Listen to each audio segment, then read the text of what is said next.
कुर्सी पे बैठने वालों को जमीन की अहमियत याद रहे, सच दिखाते हैं हम। सच का सामना में आपका एक बार फिर स्वागत है।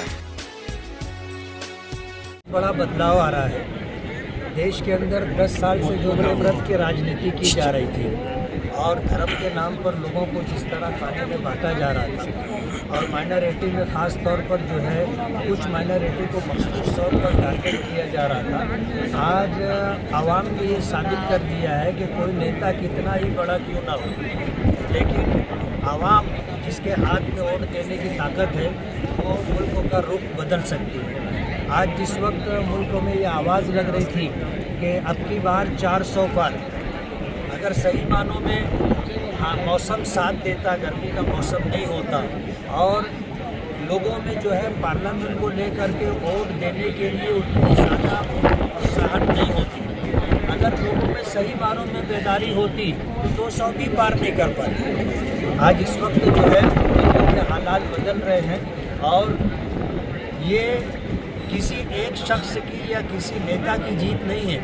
बल्कि ये मुल्क में सेकुलर सोच रखने वाले जितने हिंदू, मुस्लिम, सिख, ईसाई हैं, ये सब लोगों की जीत है कि आज मुल्क में 10 साल से जो नफरत पैदा करने की कोशिश की जा रही है उसका खात्मा हो रहा है और आने वाले दिनों में ये सब जो कुछ है वो भी ख़त्म हो जाएगा। सर, महाराष्ट्र के जो चुनाव है उस संदर्भ में क्या कहेंगे? वो जो रिजल्ट हो रहा है महाराष्ट्र में उसके संदर्भ में क्या कहेंगे? नहीं, महाराष्ट्र के अंदर भी यही बात है कि महाराष्ट्र के अंदर जिस तरह नफरत करने वाले लोगों ने तोड़ने की सियासत की थी कि एनसीपी को बांटा था, शिवसेना को तोड़ा था, लेकिन उसके बाद भी महाराष्ट्र के लोगों ने ये साबित कर दिया कि ये सोच गलत है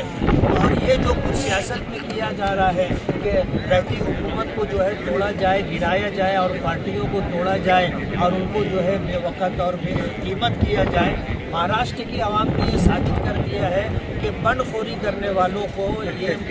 हमारे स्टेट पसंद नहीं करती। आप औरंगाबाद में लड़कर हार गए और दुनिया में बिना लड़े जीत गए, क्या कहेंगे? अब मैं तो मालेगांव का हूँ, दुनिया मालेगांव लोकसभा से ताल्लुक़ रखता हूँ। मैं तो ये बात कहूँगा कि जिस वक्त आज से 2009, 2014, 2019 में जो इलेक्शन हुआ था कुछ ऐसे हालात थे जिसकी वजह से जो है ये सेकुलर उम्मीदवार जीत नहीं सका था। इस वक्त सेकुलर उम्मीदवार को हमने ईद के दिन ही, दूसरे दिन ही हमने ये बात कह दी थी कि आप लड़ो ताई और आप जीत करके आओगे। मुल्क में जो हालात बन रहे हैं, अब पब्लिक के अंदर वोट देने की चाहत है और हमने उस वक्त ये बात कही थी कि हम ताई तुमको 2 लाख से ज़्यादा वोट देंगे और यही वोट आपको जिताएगी। अगर मालेगांव में 2,05,000 से कम वोट पड़ती तो शायद ताई नहीं जीत पाती।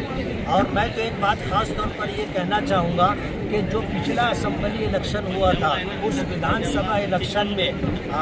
कांग्रेस के उम्मीदवार शेख हासिफ जब हारे थे, उन्होंने बोगस वोट के नाम पर, मस्जिद के नाम पर 40-45 हज़ार वोट उन्होंने कटवा दी थी और अलग ऐलान उन्होंने कटवाया था। अगर उनमें हमने देखा कि पार्लियामेंट के इलेक्शन के मौके पर लोग वोट देने के लिए आ रहे थे और उनका नाम यादी में नहीं था, अगर वो उनकी वोटें कटी नहीं होती तो ये जीत का रेशो और बढ़ जाता, 25,000, 30,000 वोट से हम जीतते इंशाल्लाह। बीजेपी जो है इस हार को स्वीकार करने के लिए तैयार है, कई मतदार संघ काउंटिंग की भारत में एक्सेप्ट दबाव बनाने के लिए क्या है, दबाव बनाने के लिए तो पूरे मुल्क में इस बात की कोशिश हो रही है कि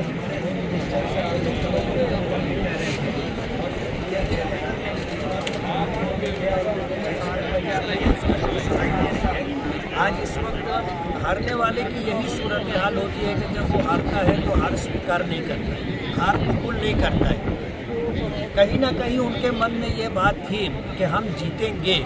इसीलिए इलेक्शन लड़ रहे थे, लेकिन जाहिर बात है कि इलेक्शन होता है, जीत हार होती है और बहादुरी की बात यह है कि जीता तो जीता, हारने वाले को भी हार कबूल करना चाहिए और सामने वाले को मुबारकबाद देना चाहिए कि यार मुकाबला तो ज़बरदस्त था, हमें ये उम्मीद थी कि हम जीतेंगे, हम नहीं जीत सके, आप जीते। इसलिए जीत और हार का फैसला तो होता है, ऐसा तो नहीं हो सकता कि मुकाबले में 10 लोग हो और 10 के 10 लोग जीत जाएँ। एक जीतेगा, 9 को हारना है तो 9 लोगों को हार कबूल करना चाहिए और यही सेकुलरिज्म है और यही पब्लिक की ताकत है जो लोगों को मान लेना चाहिए। अब आपकी उम्मीद क्या है अब तक के हमारा